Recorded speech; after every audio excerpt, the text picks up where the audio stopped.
सहस्रनाम स्तोत्रम्। ऋषय ऊचुः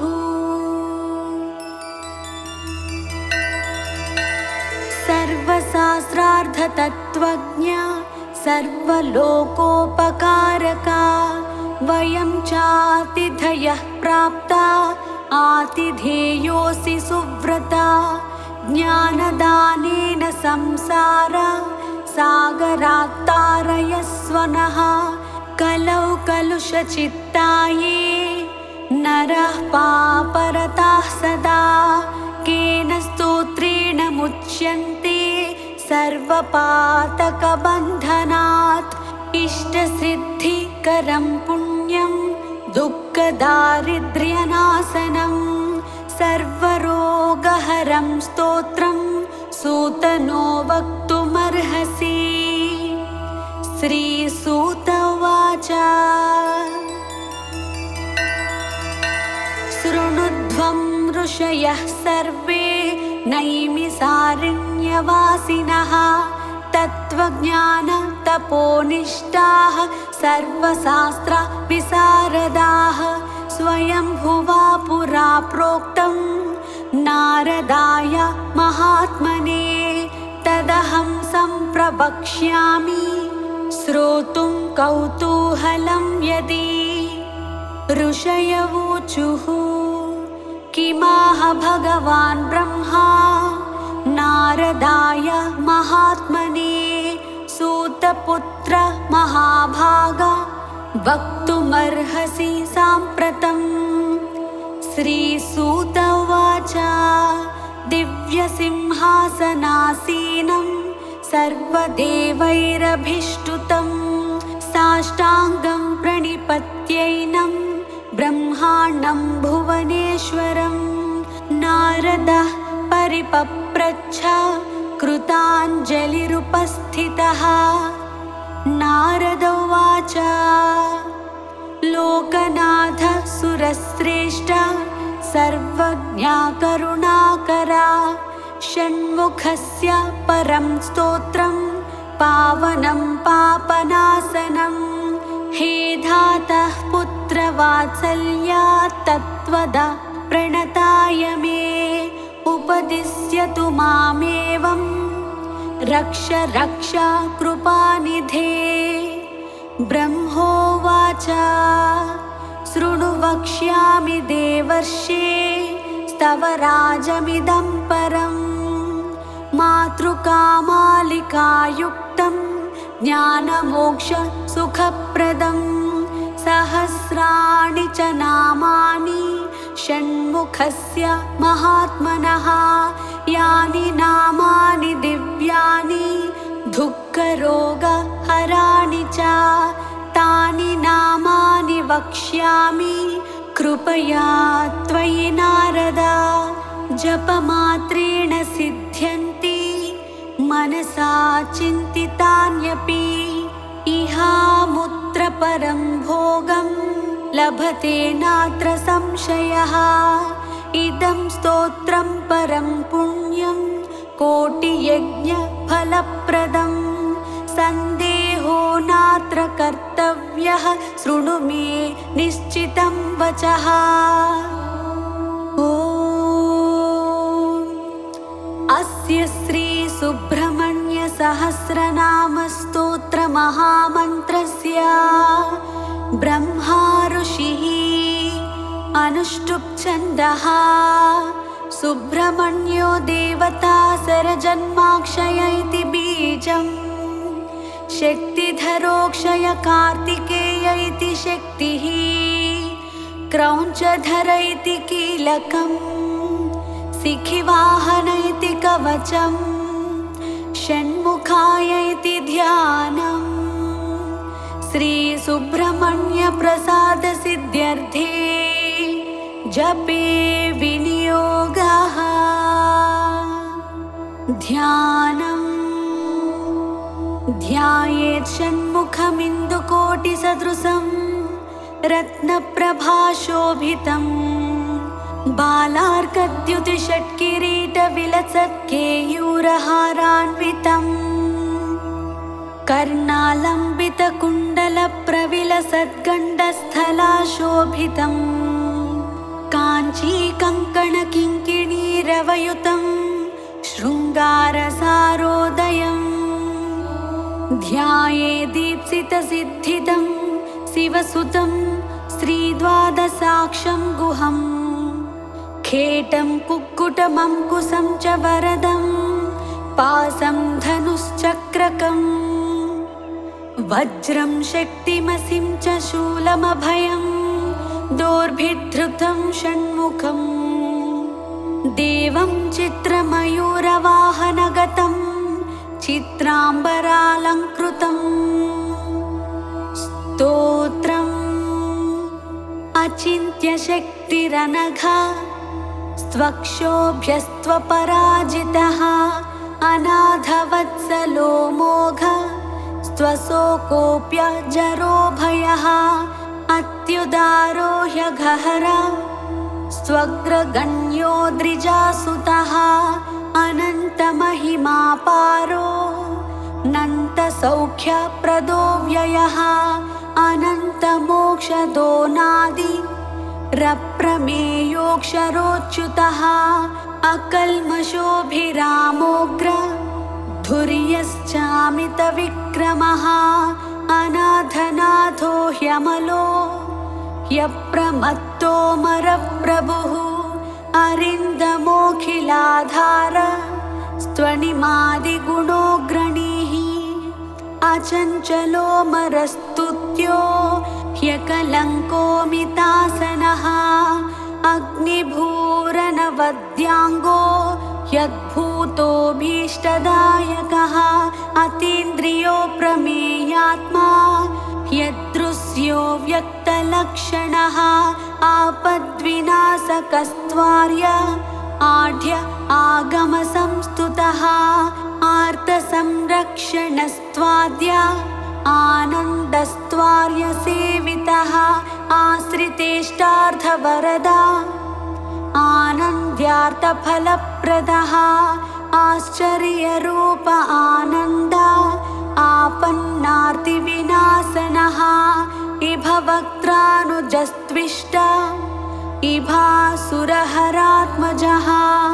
इतिहासश्रुतिस्तुत्या इन्द्रभोगफलप्रदः इष्टापूर्तफलप्राप्ति रिष्टेष्टवरदायकः इहामुत्रेष्टफलदा इष्टदस्त्विन्द्रवन्दितः ईडनीयस्त्विसपुत्रा ईप्सितार्थप्रदायकः इति भीतिहरश्चेड्या ईषण्णात्रयवर्जितः उदारकीर्तिरुद्योगी चोत्कृष्टोरुपराक्रमः उत्कृष्टशक्तिरुत्साह उदारश्चोत्सवप्रियः उज्जृम्भ उद्भवश्चोग्र उदग्रश्चोग्रलोचनः उन्मत्त उग्रशमन उद्वेगघ्नोरगेश्वरः उरुप्रभावश्चोदीर्ण उमापुत्र उदारधीः ऊर्ध्वरेताः सुतस्तूर्ध्व गतिदस्तूर्जपालकः ऊर्जितस्तूर्ध्वगस्तूर्ध्व ऊर्ध्वलोकैकनायकः ऊर्जावानूर्जितोदार ऊर्जितोर्जितशासनः ऋषिदेवगणस्तुत्या ऋणत्रयविमोचनः ऋजुरूपो ऋजुकरा ऋजुमार्गप्रदर्शनः ऋतम्भरो ऋजुप्रीता ऋषभस्तृद्धिदस्तृतः लुलितोद्धारको लूत भवपासप्रभञ्जनः येनाङ्कधर सत्पुत्र एकयेनो विनाशनः ऐश्वर्यदश्चैन्द्रभोगी चैतिह्यश्चैन्द्रवन्दितः ओजस्वी चौषधिस्थान मोजोदश्चौदनप्रदः औदार्यशील औमेय औग्र औन्नत्यदायकः औदार्य औषधकर औषधं चौषधाकरः अंशुमानं सुमालीड्य अम्बिकातनयोन्नदः अन्धकारी सुतोन्धत्वा हारी चाम्बुजलोचनः अस्तमायो मराधीसो यस्पष्टोस्तोकपुण्यदः अस्तामित्रोस्तरूपश्च कलस्तुगतिदायकः कार्तिकेयः कामरूपः कुमारः क्रौञ्चधारणः कामदः कारणं काम्यः कमनीयः कृपाकरः काञ्चनाभः कान्तियुक्तः कामी कामप्रदः कविः कीर्तिकृत्कुट्कुटधरः कूटस्थः कुवलेक्षणः कुङ्कुमाङ्गः क्लमहरः कुशलः कुक्कुटध्वजः कुशानुसम्भवः क्रूरः क्रूरघ्नः कलितापहृत् कामरूपः कल्पतरुः कान्तः कामितदायकः कल्याणकृत्क्लेशनाशः कृपालुः करुणाकरः कलुषघ्नुः क्रियाशक्तिः कठोरः कवचीकृतिः कोमलाङ्गः कुशप्रीतः कुत्सितघ्नः कलाधरः ख्यातः खेटधरः खड्गी खट्वाङ्गी खलनिग्रहः ख्यातिप्रदः खेचरेशः ख्यातेः खेचरस्तुतः खरतापहरः स्वस्थः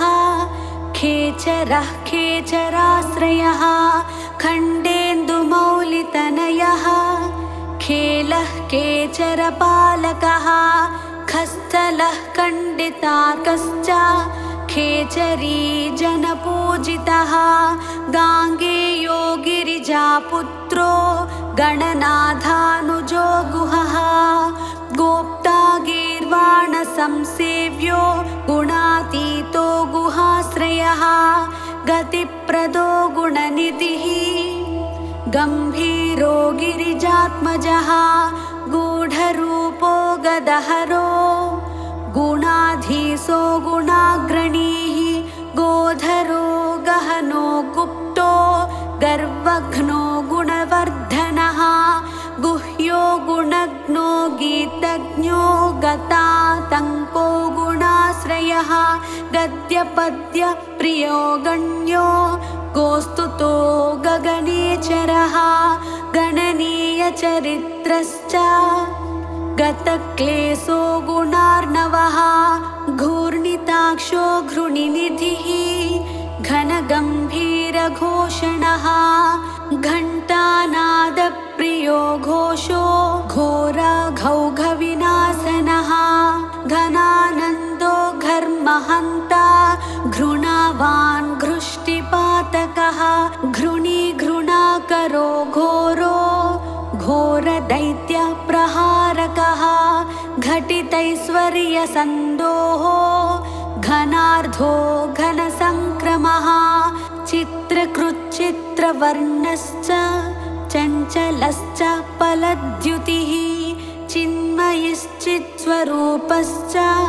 चिरानन्दश्चिरन्तनः चित्रकेलिश्चित्रतर चिन्तनीयश्च मत्कृतिः चोरघ्नश्चतुरश्चारु चामीकरविभूषणः चन्द्रार्ककोटिसदृशा चन्द्रमौलितनूभवः छादिताङ्गश्च महन्ता छेदिताखिलपातकः छेदीकृततमः क्लेशः छत्रीकृतमहायसाः छादिताशेषसन्तापा स्फुरितामृतसागरः छन्नत्रैगुण्यरूपश्च छातेहश्चिन्नसंशयः छन्दोमयश्छन्दगामी छिन्नपासश्च विच्छदः जगद्धितो जगत्पूज्यो जगज्येष्ठो जगन्मयः जनको जाह्नवीसूनुर्जितामित्रो जगद्गुरुः जयी जितेन्द्रियो जैत्रो जरामरणवर्जितः ज्योतिर्मयो जगन्नाथो जगज्जीवो जनाश्रयः जगत्सेव्यो जगत्कर्ता जगत्साक्षी जगत्प्रियः जम्भारिवन्द्यो जयदो जगज्जनमनोहरः जगदानन्दजनको जनजाड्यापहारकः जपाकुसुमसङ्कासो जनलोचनशोभनः जनेश्वरो जितक्रोधो जनजन्म निबर्हणः जयदो जन्तुतापघ्नो जितदैत्य महाव्रजः जितमायो जितक्रोधो जितसङ्गो जनप्रियः झञ्झानिलमहावेगो झरिताशेषपातकः झर्झरीकृतदैत्यौघो झल्लरीवाद्यसम्प्रियः ज्ञानमूर्तिर्ज्ञानगम्यो ज्ञानी ज्ञानमहानिधिः टङ्कारनृत्तविभवः टङ्कवज्रध्वजाङ्कितः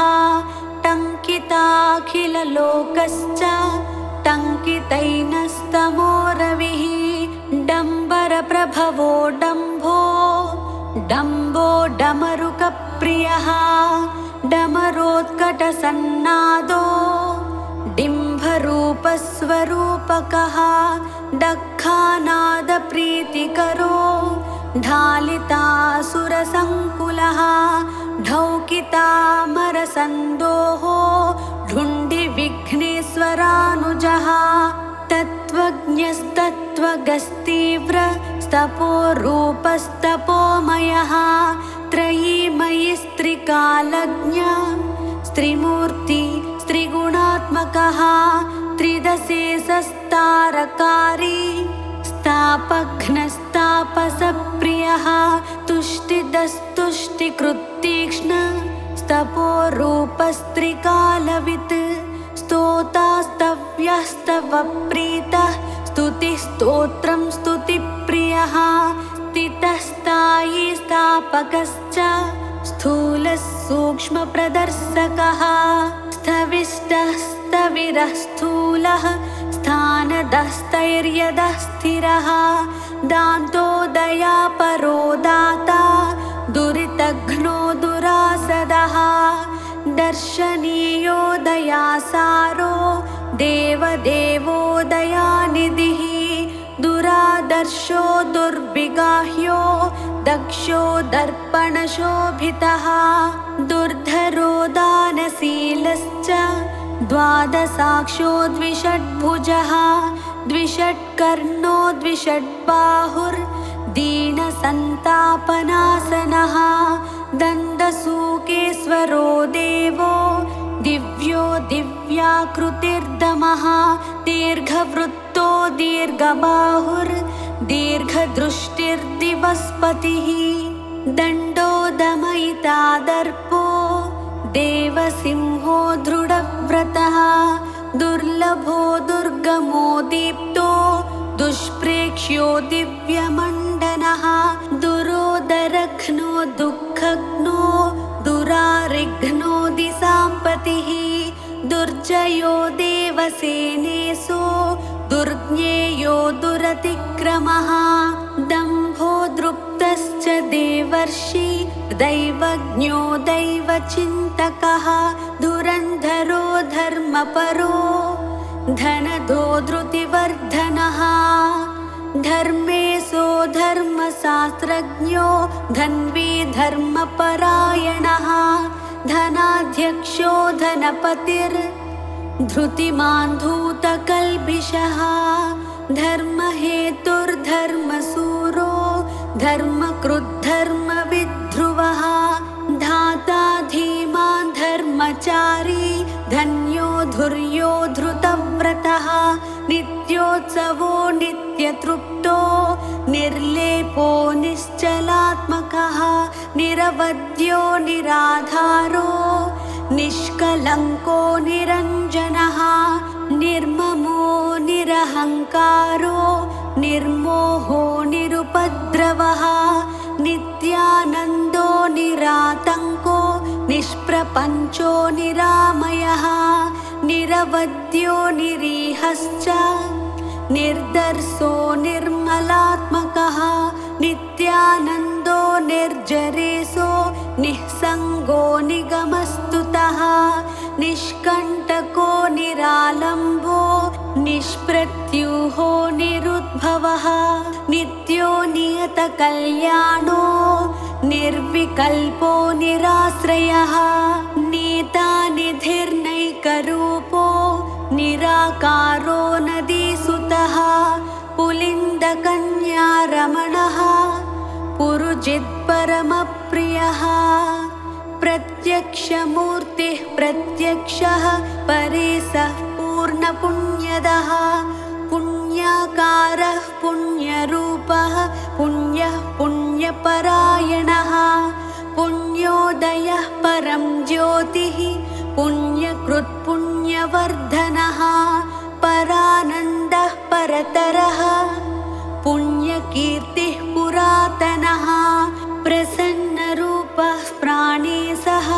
पन्नगः पापनाशनः प्रणतार्तिहरः पूर्णः पार्वतीनन्दनः प्रभुः पूतात्मा पुरुषः प्राणः प्रभवः पुरुषोत्तमः प्रसन्नः परमस्पष्टः परः परिबृढः परः परमात्मा परब्रह्मा परार्धः प्रियदर्शनः पवित्रः पुष्टिदः पूर्तिः पिङ्गळः पुष्टिवर्धनः पापहारी पासधरः प्रमत्तासुरशिक्षकः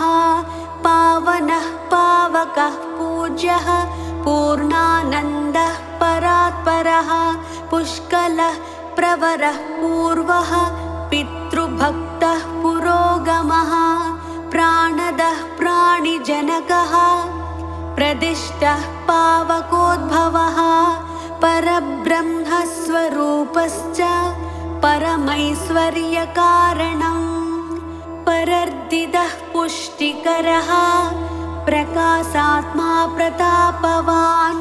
प्रज्ञापरः प्रकृष्टार्थः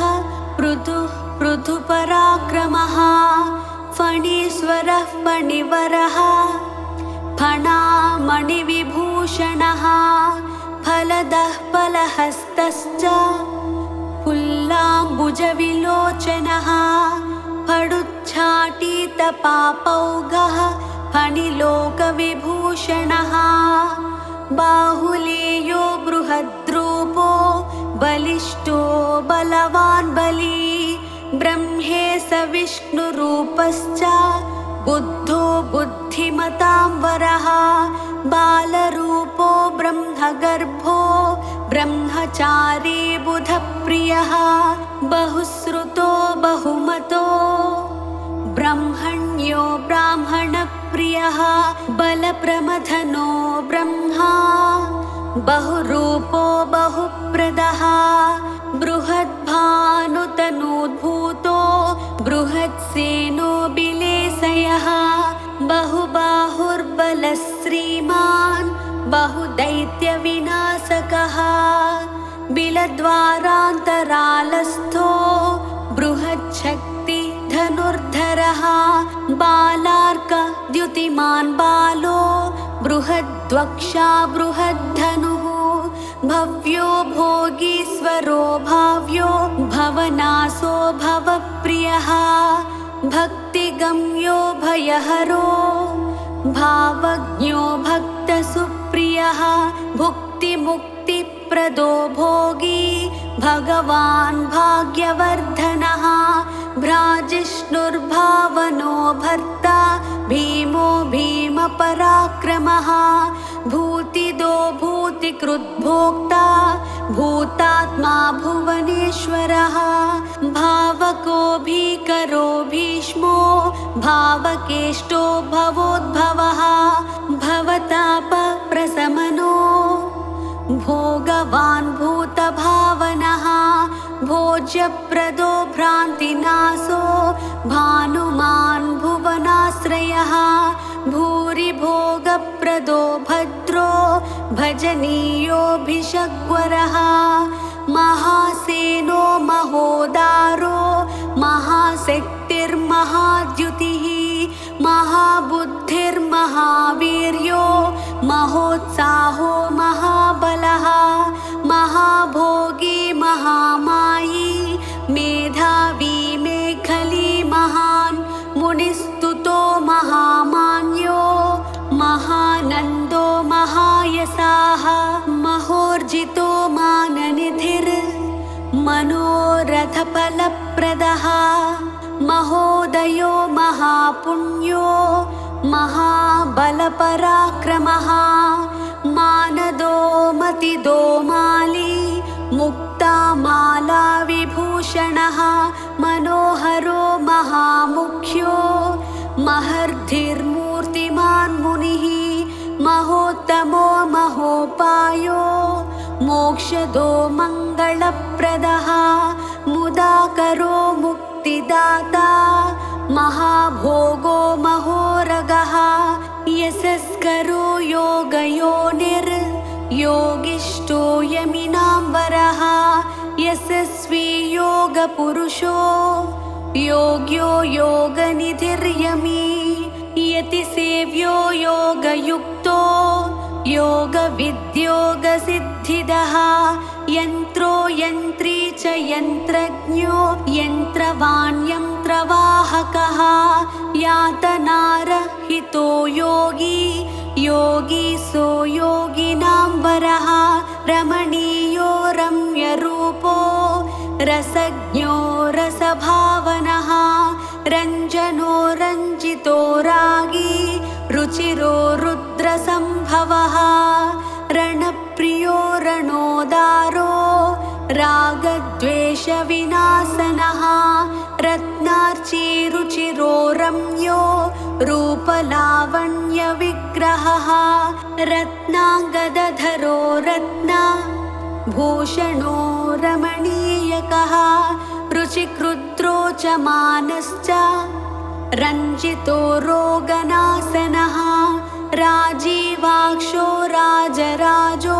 रक्तमाल्यानुलेपनः राजद्वेदागमस्तुत्यो रजसत्त्वगुणान्वितः रजनीसकलारम्यो रत्नकुण्डलमण्डितः रत्नसन्मौलिसौभाढ्यो रणन्मञ्जीरभूषणः लोकैकनाथो लोकेशो ललितो लोकनायकः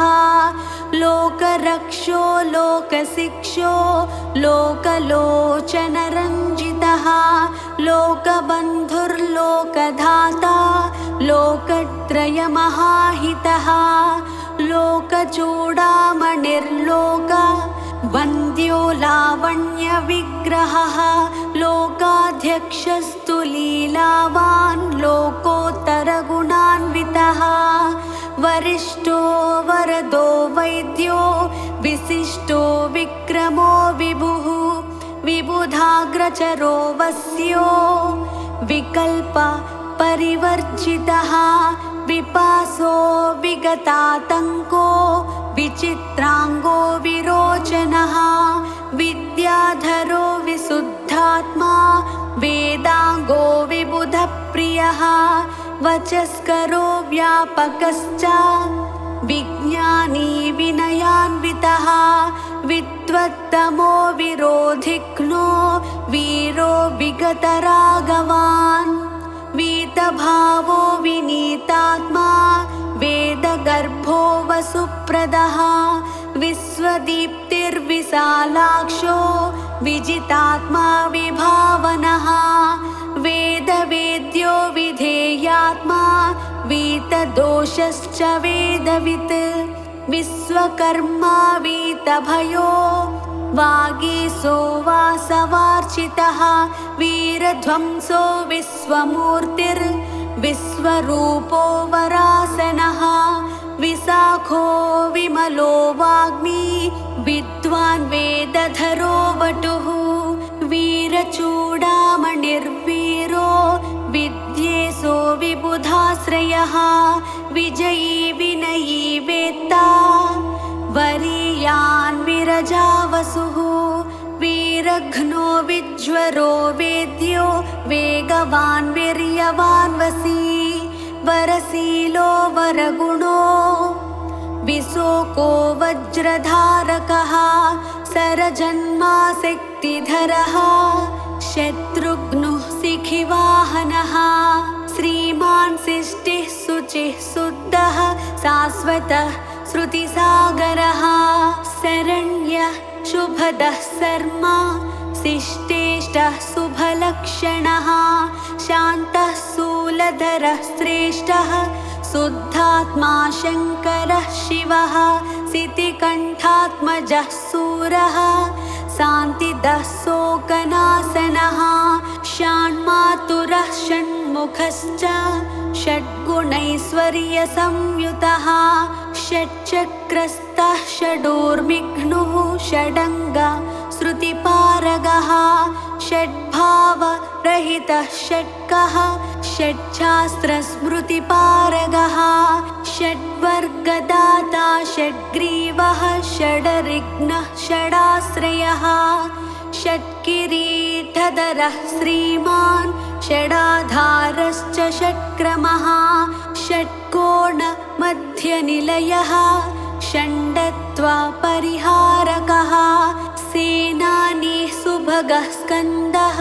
सुरानन्दः सतां गतिः सुब्रह्मण्यः सुराध्यक्षः सर्वज्ञः सर्वदः सुखी सुलभः सिद्धिदः सौम्यः सिद्धेशः सिद्धिसाधनः सिद्धार्थः सिद्धसङ्कल्पः सिद्धसाधुः सुरेश्वरः सुभुजः सर्वदृक्साक्षी सुप्रसादः सनातनः सुधापतिः स्वयं ज्योतिः स्वयंभूः सर्वतोमुखः समर्थः सत्कृतिः सूक्ष्मः सुघोषः सुखदः सुहृत् सुप्रसन्नः सुरश्रेष्ठः सुशीलः सत्यसाधकः सम्भाव्यः सुमनः सेव्यः सकलागमपारगः